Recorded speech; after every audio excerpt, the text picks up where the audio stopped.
Apa tadi disampaikan besok sayang kelengkapan ini surat edaran dari saya yang oleh pemerintah kota yang merupakan kewajiban untuk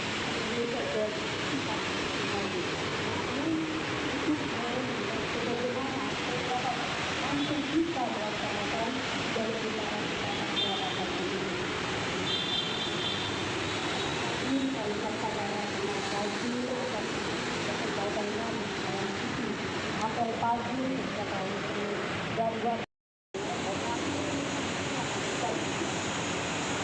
yang kedua adalah juga teman-teman yang sudah hadir ada urusan penting kami doakan semoga apa yang teman-teman yang dilengkapi untuk senantiasa mengisi apel pagi. Kegiatan bagi ekstra itu bisa disusun sekarang sehingga ada kalau ditetapkan dari Senin sampai Jumat kita dipakai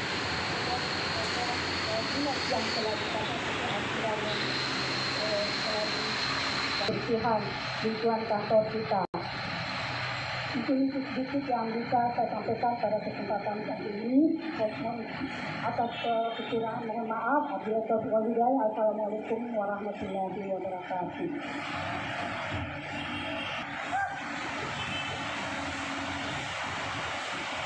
Dulu aktivitas kita pagi hari ini, mari kita bersama-sama menunjukkan doa, agama dan kepercayaan. Berdoa dimulai.